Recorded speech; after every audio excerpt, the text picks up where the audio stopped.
O vídeo que segue é uma obra de não ficção, baseada em registros históricos, artigos de notícias, biografias e análises psicológicas do caso de Edward Theodore Ginn. O conteúdo é de natureza gráfica e perturbadora e pode não ser adequado para todos os públicos. Aconselha-se a descrição do espectador. No coração de uma nação que se orgulha de sua modernidade e civilidade, existe um abismo de escuridão onde os piores pesadelos da ficção encontram sua origem na realidade. Uma história de horror que transcendeu as páginas dos livros e as telas de cinema, inspirando os mais sombrios contos e personagens que assombram a imaginação coletiva.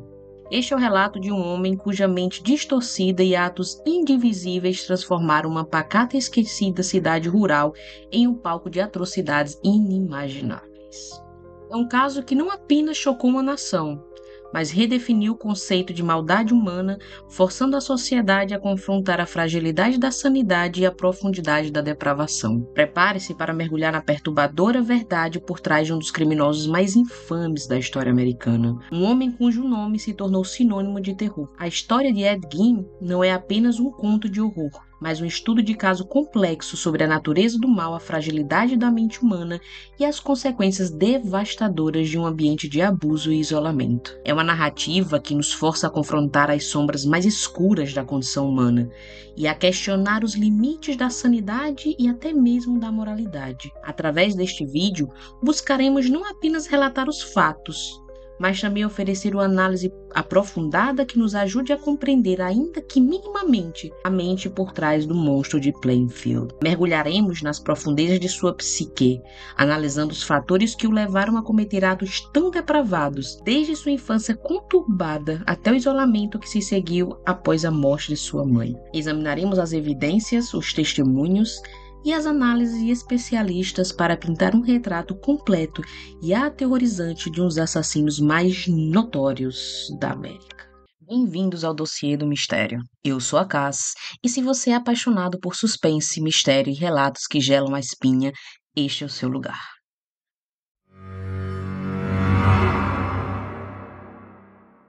Edward Theodore Ginn nasceu em 27 de agosto de 1906, na cidade de La Crosse, Wisconsin.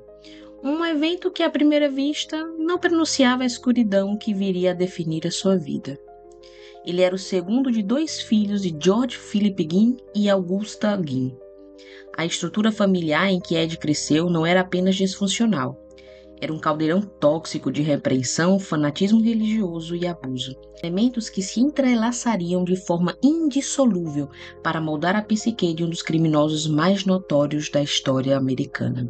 A influência de seus pais, em particular de sua mãe, Augusta, foi o alicerce sobre o qual sua personalidade distorcida e seus futuros atos hediondos foram construídos.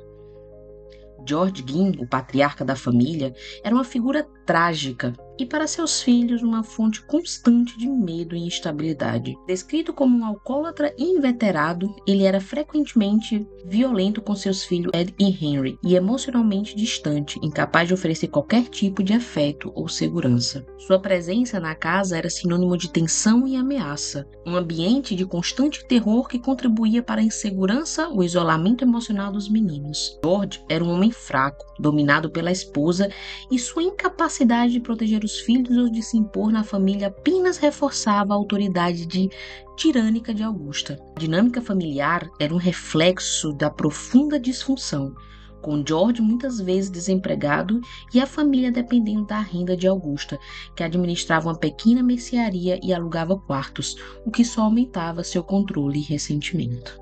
No entanto, a força dominante e a figura mais influente na vida de Ed era, sem dúvidas, sua mãe. Uma mulher de fé luterana fervorosa, Augusta era a personificação do puritanismo extremo e do controle absoluto. Sua vida era regida por uma obsessão doentia pela imoralidade do mundo e pela pecaminosidade inerente às mulheres, uma crença que ela incutiu em seus filhos com uma intensidade assustadora. Ela acreditava que o sexo era um pecado, que todas as mulheres, exceto ela mesma, eram meros instrumentos do diabo, inerentemente promíscuas e fonte de detenção que levariam os homens à perdição. Essa visão distorcida e misógina do mundo feminino foi incessantemente martelada na mente de Ed e do seu irmão Henry, criando uma base para sua futura incapacidade de se relacionar com mulheres de forma saudável e para a demonização da sua própria sexualidade. Augusta submetia seus filhos a uma doutrinação religiosa diária e implacável. Ela os obrigava a ler passagens da Bíblia, com foco particular no Antigo Testamento e no livro do Apocalipse, destacando passagens sobre morte, assassinato, punição divina e retribuição. Essa exposição constante a narrativas de violência e condenação, filtradas por sua própria interpretação distorcida, plantou as sementes de uma visão de mundo sombria e punitiva na mente de Ed.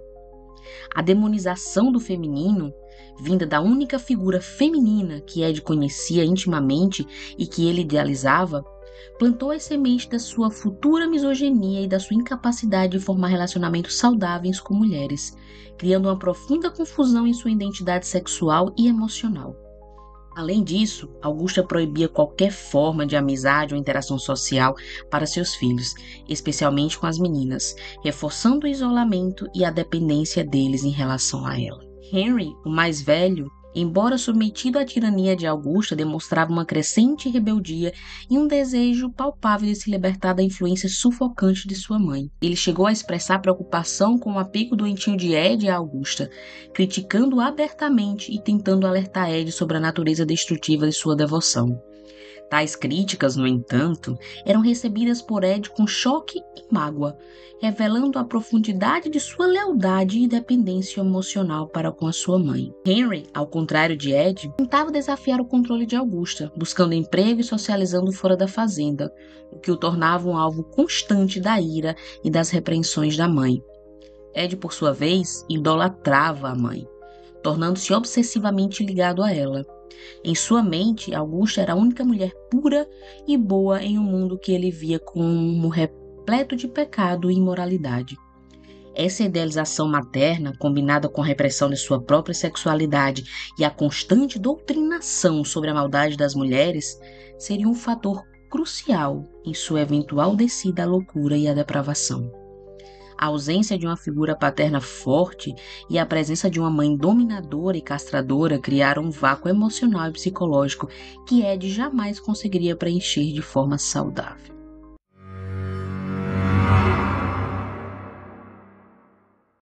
Em 1914, quando Ed tinha apenas 8 anos, a família Guin tomou uma decisão que selaria o destino dos irmãos, e em particular o de Ed. A mudança para uma fazenda isolada de 155 hectares nos arredores de Plainfield, Wisconsin.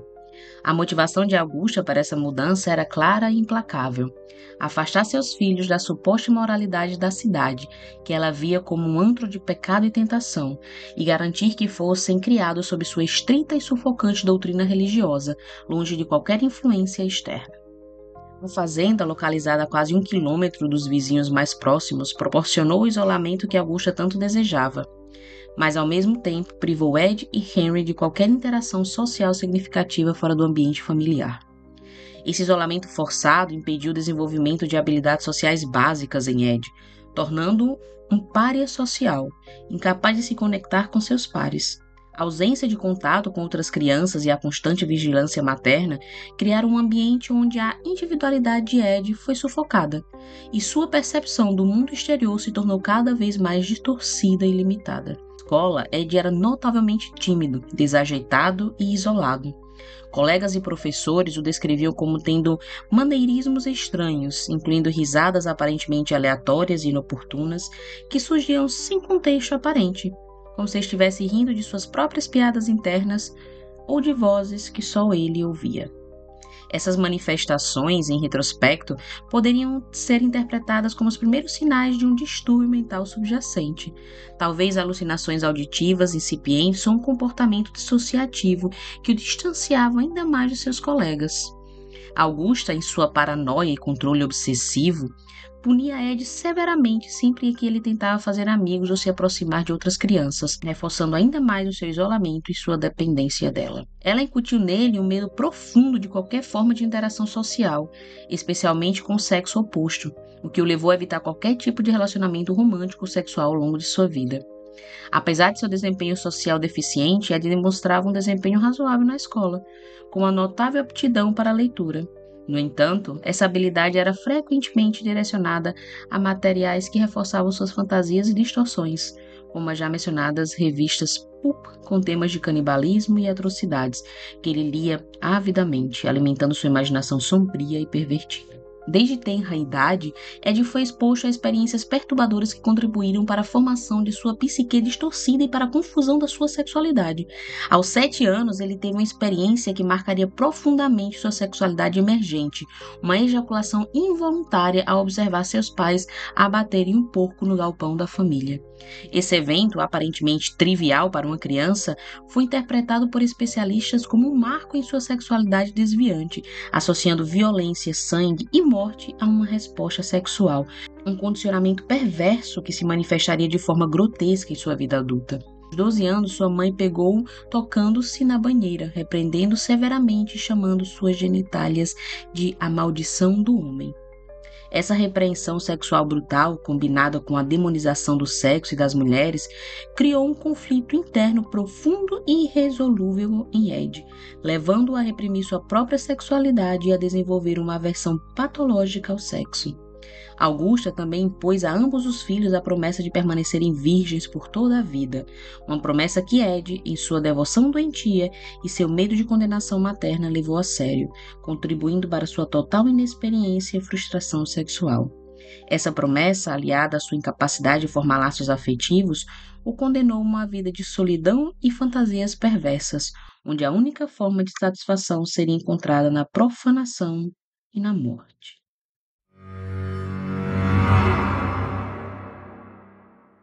A série de mortes na família Guin não apenas aprofundou o isolamento de Ed, mas também atuou como um catalisador final e decisivo para a exacerbação de seus distúrbios mentais, empurrando-o para um ponto de não retorno. Cada perda, em vez de trazer libertação, apenas apertava um nó da dependência e da loucura que o envolvia. Em 1º de abril de 1940, George Guin, o pai, morreu de insuficiência cardíaca aos 66 anos.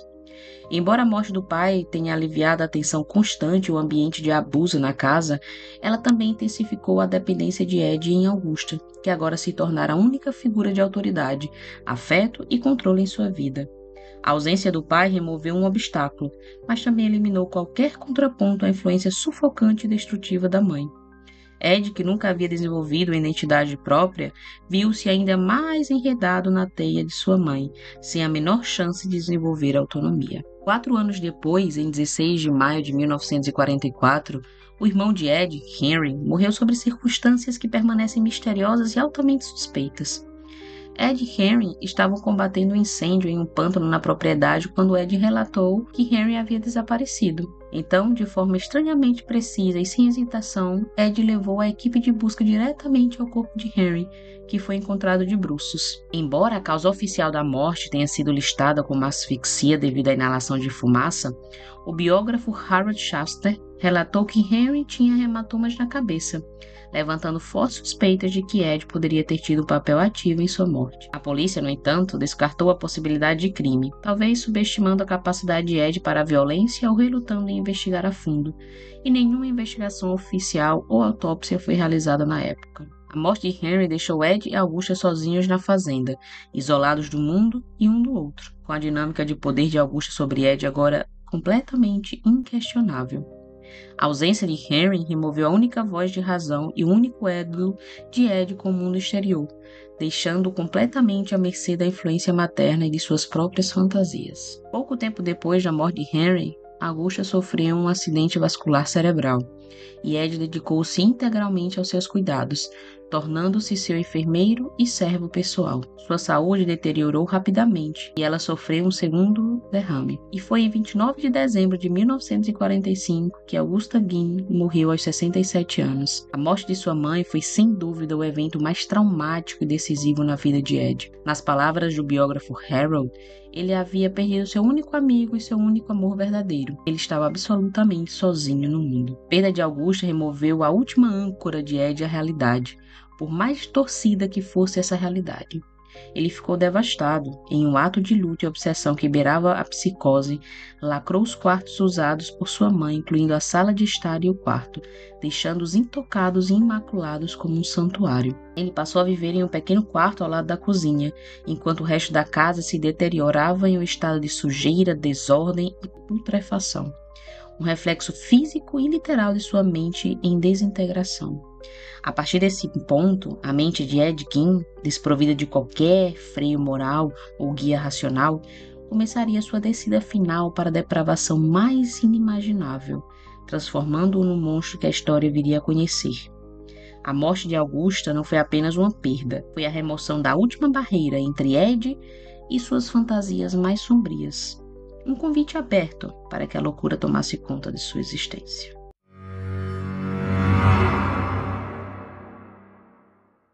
Após a morte de Augusta, em 1945, Ed Gein foi deixado em isolamento quase total na fazenda de Plainfield. Foi nesse vácuo emocional e psicológico que as sementes de sua depravação começaram a germinar e a florescer de forma grotesca, transformando-o de um recluso excêntrico em um profanador de túmulos e, eventualmente, em um assassino. Durante esse período de crescente desintegração mental, Ed desenvolveu um interesse mórbido por literatura pulp e histórias de aventura, com uma predileção particular por narrativas que envolviam o canibalismo e as atrocidades cometidas pelos nazistas. Ele era especialmente fascinado por relatos sobre figuras como Ilse-Koch, a cadela de Butch Wallet, que supostamente transformava peles de prisioneiros em abajures e outros objetos. Essas leituras, combinadas com sua obsessão crescente e incontrolável pela figura materna, atuaram como um catalisador, transformando seus pensamentos distorcidos em ações concretas e inimagináveis. A fantasia de controle e possessão, alimentada por essas histórias e pela sua própria psique doentia, começou a tomar forma, pouco a pouco. Foi entre 1947 e 1952 que Ed Gein iniciou uma série de excursões noturnas a cemitérios locais, realizando cerca de 40 visitas a 3 cemitérios diferentes da região. Descreveu esses atos como ocorrendo em estado de transe, ou um daze-like, uma espécie de torpor dissociativo que o permitia cometer tais profanações. Em aproximadamente 30 dessas visitas, ele afirmava ter saído do transe enquanto estava no cemitério, deixando o túmulo intacto e retornando para casa de mãos vazias. No entanto, em pelo menos 9 ocasiões, sua compulsão levou-o a exumar os corpos de mulheres de meia idade que haviam sido recentemente enterradas. A escolha de suas vítimas não era aleatória. Gein selecionava cuidadosamente com base em obituários, procurando por mulheres que de alguma forma o lembrassem fisicamente de sua mãe. A motivação por trás dessas exumações era complexa e profundamente enraizada em sua patologia. Ele buscava não apenas a companhia, mas uma forma de recriar sua mãe, de possuí-la de uma maneira que a morte havia tornado impossível. Após desenterrar os corpos, ele os transportava para sua fazenda, onde realizava atos de profanação, mutilação e, em sua mente doentia, uma tentativa de recriação e fusão com a figura materna idealizada. Gein, durante os interrogatórios, admitiu ter roubado corpos de 9 sepulturas e, posteriormente, levou os investigadores aos locais exatos de suas profanações.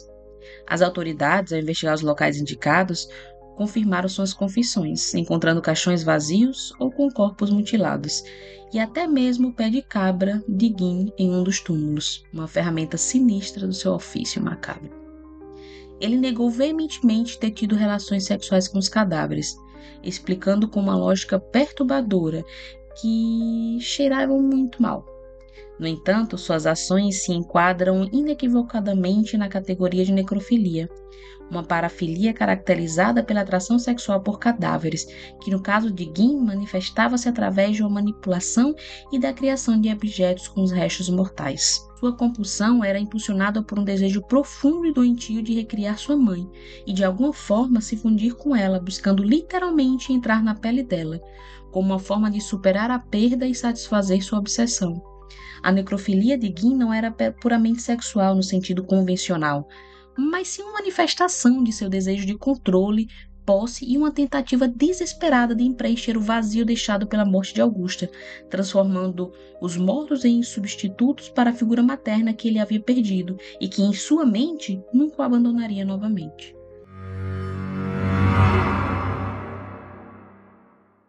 A fazenda de Ed Gein transformou-se após a morte de Augusta em um verdadeiro cenário de horror, um museu particular da sua loucura. Após a sua prisão em 1957, a polícia de Plainfield descobriu uma coleção macabra de artefatos feitos a partir de restos humanos, uma visão que chocou até mesmo os mais experientes e calejados investigadores.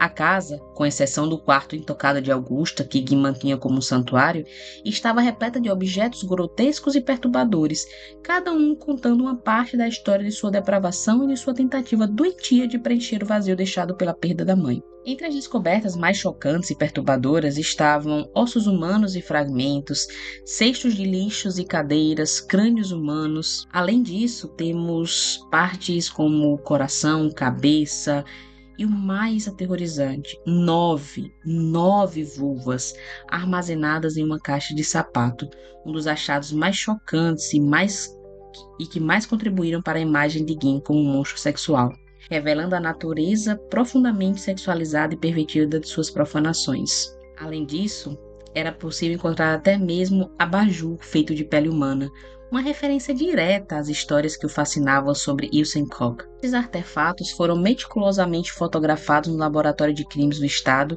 posteriormente descartados de forma decente. A coleção de Gein não era apenas um testemunho de sua depravação, mas também uma tentativa desesperada e doentia de materializar sua obsessão pela mãe. Ele usava essas lembranças para se vestir, dançar e ensinar rituais macabros, buscando uma forma de se conectar em sua mente distorcida. As cabeças encolhidas que ele exibia, alegando serem relíquias enviadas por um primo que serviu nas Filipinas durante a Segunda Guerra Mundial, foram posteriormente identificadas como peles faciais humanas cuidadosamente removidas de cadáveres, confirmando a extensão de suas atrocidades. A fazenda de Ed Gein era, de fato, uma casa de horrores, um museu particular de sua loucura e necrofilia, um lugar onde a linha entre a vida e a morte, o humano e o objeto foi irremediavelmente apagada e onde a mente de um homem se desfez em uma espiral de depravação inimaginável. Embora a infância de Ed esteja intrinsecamente ligada às suas profanações de túmulos e à macabra coleção de artefatos humanos, a investigação de seus crimes revelou que ele foi formalmente acusado e condenado por 2 assassinatos. No entanto, a sombra de sua violência se estende para além desses casos confirmados, com a suspeita de seu envolvimento em outros desaparecimentos na região, adicionando uma camada ainda mais sombria e aterrorizante à sua já perturbadora história. Mary Hogan, uma mulher de 51 anos e proprietária de uma taverna local, desapareceu misteriosamente em 8 de dezembro de 1954. Hogan era uma figura que, de forma irônica e macabra, possui uma semelhança física com Augusta Gein, a mãe de Ed. No entanto, a sua personalidade era completamente oposta à matriarca Gein. Mary era conhecida por sua linguagem chula, sua independência e um histórico de vida mais vulgar.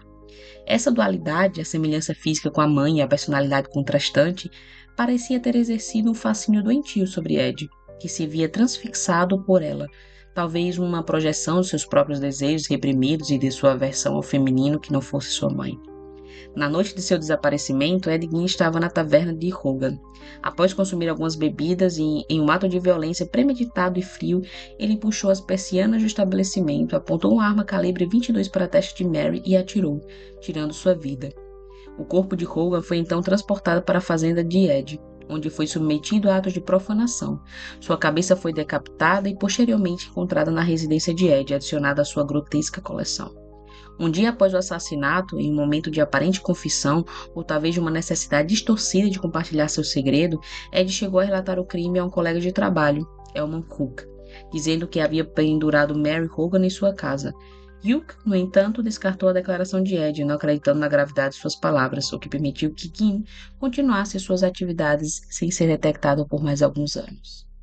A ausência de Mary Hogan foi notada pela comunidade, e a polícia suspeitou do crime devido às manchas de sangue no chão da taverna e um estojo de bala vazio. Mas a ligação com Ed Gein só seria feita anos depois. O assassinato de Bernice Wonder, uma mulher de 58 anos e proprietária de uma loja de ferragens em Plainfield, foi o evento catalisador que finalmente levou à descoberta dos horrores indivisíveis na fazenda de Ed. Em 16 de novembro de 1957, Bernice desapareceu da sua loja. O caminhão da loja foi visto saindo da parte de trás do prédio por volta das 9h30 da manhã, um detalhe que mais tarde se mostraria crucial. Durante o dia, a loja teve poucos clientes, e alguns moradores atribuíram a baixa movimentação à temporada de caça aos cervos, uma explicação inocente que mascarava a terrível verdade. O filho de Bernice, Frank Walden, que servia como vice-xerife do condado, foi a figura central na descoberta. Ao entrar na loja de sua mãe por volta das 17 horas, ele se deparou com um cenário perturbador. O caixa estava aberto e havia manchas de sangue no chão.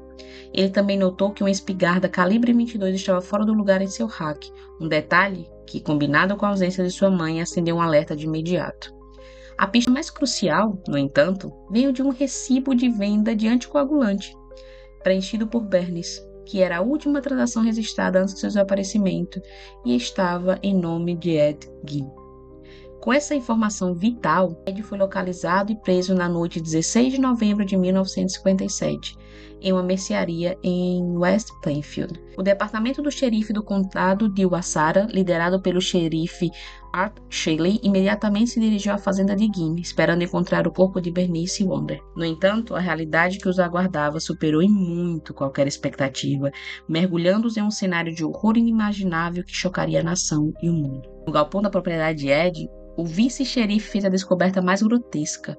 O corpo decapitado de Bernice estava pendurado de cabeça para baixo pelos tornozelos em uma viga transversa. O torso havia sido preparado como um cervo, aberto da vagina ao externo, uma mutilação que demonstrava um conhecimento perturbador de anatomia e um desprezo absoluto pela vida humana. A cena era de um horror indescritível, e a descoberta subsequente dentro da casa de Gein revelaria a extensão total de sua depravação, com a coleção de artefatos humanos que se tornaria sinônimo do seu nome.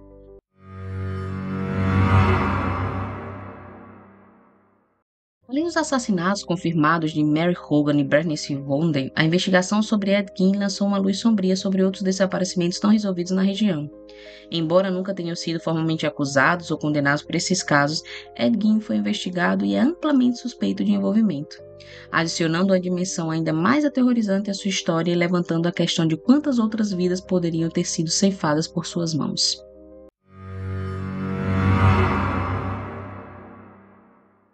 Diante das evidências esmagadoras e da confrontação com os horrores encontrados em sua propriedade, Ed foi interrogado.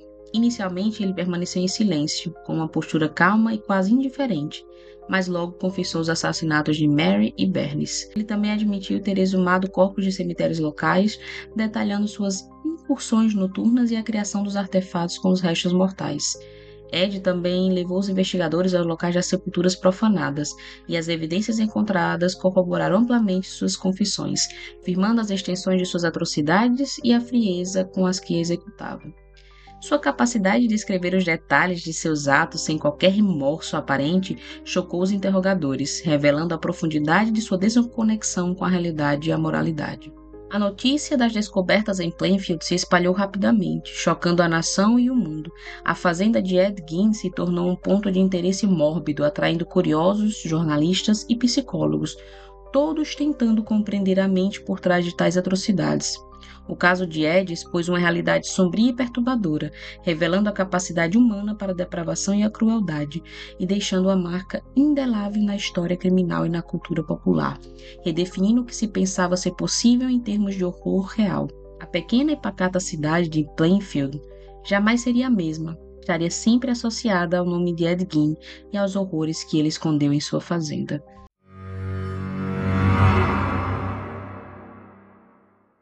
Após sua prisão e a revelação dos horrores indivisíveis em sua fazenda, Ed foi formalmente acusado de assassinato em primeiro grau de Bernice Wonder em 21 de novembro de 1957. No entanto, a complexidade de seu estado mental era tão evidente que ele se declarou inocente por motivo de insanidade. A defesa argumentou que Gein sofria de uma doença mental grave que o impedia de distinguir o certo do errado no momento dos crimes, uma alegação que seria central para o desfecho legal do caso. Inicialmente, Ed foi considerado mentalmente competente para ser julgado, julgado, o que levou à sua internação no Central State Hospital for the Criminally Insane, onde permaneceu por 1 ano. Durante esse período, ele foi submetido a uma série de avaliações psiquiátricas intensivas que tentaram desvendar a complexidade de sua mente perturbada. Posteriormente, ele foi transferido para o Mendota State Hospital em Madison, Wisconsin, uma instituição de segurança máxima para pacientes psiquiátricos, onde continuou a ser observado e avaliado. O caso de Ed permaneceu em um limbo legal por 1 década, um reflexo da dificuldade em lidar com a natureza sem precedentes de seus crimes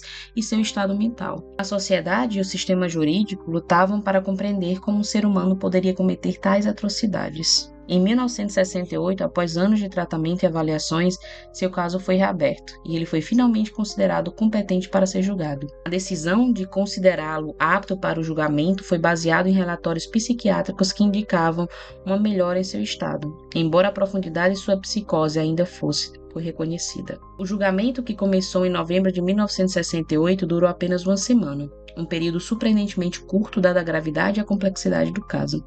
A promotoria apresentou as evidências macabras encontradas na fazenda de Ed, enquanto a defesa se concentrou em sua história de doença mental e na influência sufocante de sua mãe.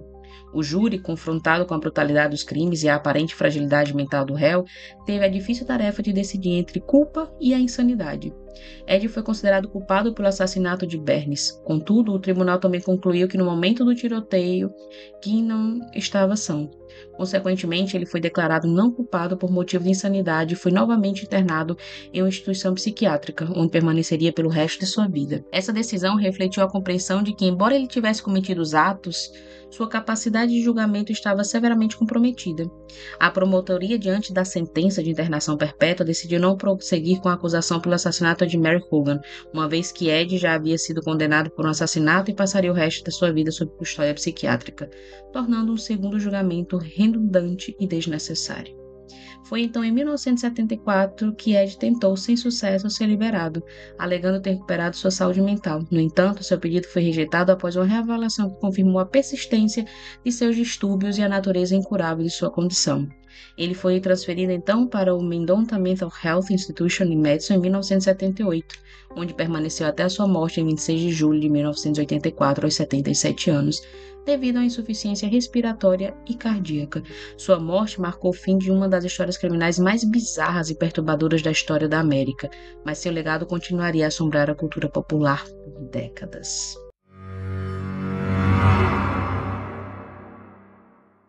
O perfil psicológico de Ed Gein é um dos mais estudados e perturbadores da história da criminologia, servindo como um caso exemplar para a compreensão das interações complexas entre trauma, isolamento, repreensão e doença mental. Os psiquiatras e psicólogos que o avaliaram diagnosticaram-no com esquizofrenia e psicopatia sexual. Embora a terminologia e a compreensão dessas condições tenham evoluído significativamente desde a década de 50, sua condição mental era uma complexa mistura de fatores genéticos, ambientais e desenvolvimento que culminaram em sua depravação, transformando-o em um dos mais infames assassinos em séries da história americana. Um dos aspectos mais proeminentes e centrais de sua psique era o complexo de Édipo, que foi desenvolvido de forma extrema e não resolvida. Sua fixação obsessiva em sua mãe era o cerne de sua patologia. Augusta, com sua religiosidade fanática, sua moralidade puritana e suas visões distorcidas da sexualidade feminina, incutiu em Ed uma aversão profunda a todas as mulheres, exceto a ela mesma. Essa demonização do feminino, combinada com a idealização de sua mãe, criou um conflito interno insuperável. Ed via Augusta como a única mulher pura e digna, enquanto todas as outras eram pecadoras e tentadoras. E após a morte da sua mãe, Ed tentou desesperadamente preencher o vazio deixado pela mesma, buscando mulheres que a lembrassem e, em última instância, tentando literalmente se tornar a sua mãe através da criação do seu traje de mulher com pele humana. Essa tentativa de recriar e se fundir com a figura materna é um testemunho da profundidade de sua perturbação psicótica e da sua incapacidade de processar a perda de forma saudável, um delírio que o levou a cometer atos de profanação inimagináveis. O isolamento social de Ed, imposto por sua mãe e exacerbado por sua própria timidez e maneirismos estranhos, contribuiu para sua incapacidade de formar relacionamentos saudáveis ou desenvolver empatia. já que desde a infância ele foi privado de interações sociais normais, o que o impediu de aprender as nuances das relações humanas e de desenvolver um senso de identidade fora da influência materna. Suas risadas aleatórias e inoportunas, notadas por colegas da escola, vizinhos, professores, foram interpretadas por especialistas como possíveis alucinações auditivas, um síntoma clássico de esquizofrenia paranoide, indicando um quadro psicótico que o desconectava da realidade. Ele se relacionava melhor com crianças do que com adultos, o que pode ser atribuído à sua própria imaturidade emocional e à ausência de julgamento por parte das crianças, que não percebiam sua estranheza da mesma forma que os adultos. Esse isolamento o deixou vulnerável às suas próprias fantasias e delírios, sem a correção da realidade externa. Já o abuso na infância desempenhou um papel significativo em seu desenvolvimento patológico, já que Ed sofreu abuso físico do seu pai alcoólatra, que o espancava repetidamente na cabeça, e abuso psicológico de sua mãe dominadora, que o repreendia constantemente e o isolava do mundo exterior. Essas experiências traumáticas, combinadas com a repressão sexual brutal e a doutrinação religiosa extremista, criaram um terreno fértil para o desenvolvimento de distúrbios graves, incluindo uma profunda confusão de identidade de gênero e sexualidade. A violência e a repressão que ele experimentou em casa moldaram sua visão de mundo e a sua capacidade de lidar com emoções, levando-o a buscar formas perversas de controle e de satisfação. Os psiquiatras da época, embora limitados em suas ferramentas e conhecimentos em comparação com os de hoje, reconheceram a gravidade de suas psicopatologias, descrevendo como psicótico e fora de contato com a realidade. O caso de Ed continua a ser um estudo de caso complexo sobre a interação entre trauma, isolamento, repreensão, doença mental, na formação de um assassino em série, um lembrete sombrio da fragilidade da mente humana e das consequências devastadoras de um ambiente familiar tóxico. A análise do seu perfil psicológico revela a trágica história de um homem que, incapaz de lidar com a realidade, construiu um mundo de horror para si e para suas vítimas, um mundo onde a linha entre a vida e a morte, o amor e o ódio se tornou irremediavelmente borrada.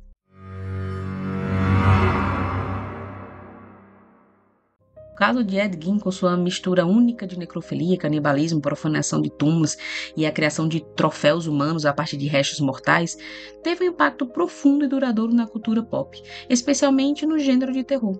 Sua história foi amplamente ficcionalizada e serviu de inspiração para alguns dos personagens e filmes mais icônicos e aterrorizantes do cinema, solidificando seu lugar como um arquétipo do mal e um símbolo de depravação humana. A capacidade de Ed de transformar um horror em artefatos domésticos e sua motivação psicótica ressoaram profundamente com a imaginação de artistas e criadores. Algumas das obras inspiradas na história de Ed se destacam como, por exemplo, o Massacre da Serra Elétrica de 1974. A atmosfera do horror rural, a desumanização das vítimas e a brutalidade gráficas, eles são ecos diretos do caso de Plainfield, transportando o terror real para o cenário cinematográfico e criando um novo subgênero de horror.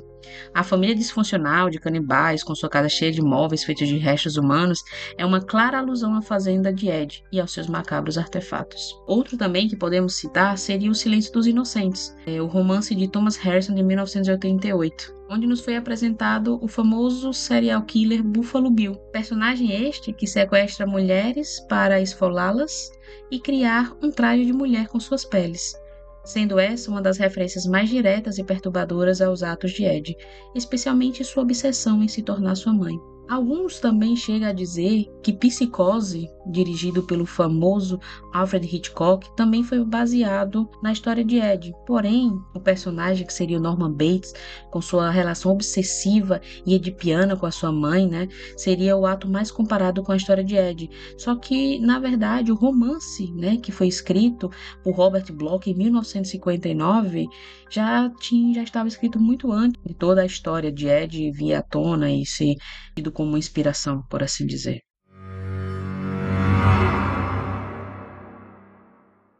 O caso de Edward Teller Gein é uma narrativa complexa e profundamente perturbadora que transcende a mera cronologia de crimes, porque ela é uma história de um homem moldado por uma infância de repreensão, fanatismo religioso e abuso que acaba culminando em uma obsessão doentia pela figura materna. Sua história nos força a confrontar as profundezas da escuridão que podem residir na alma humana e o impacto duradouro que tais atos podem ter na sociedade e na cultura, um legado de horror que continua a ressoar e a nos questionar sobre a natureza da maldade e da sanidade.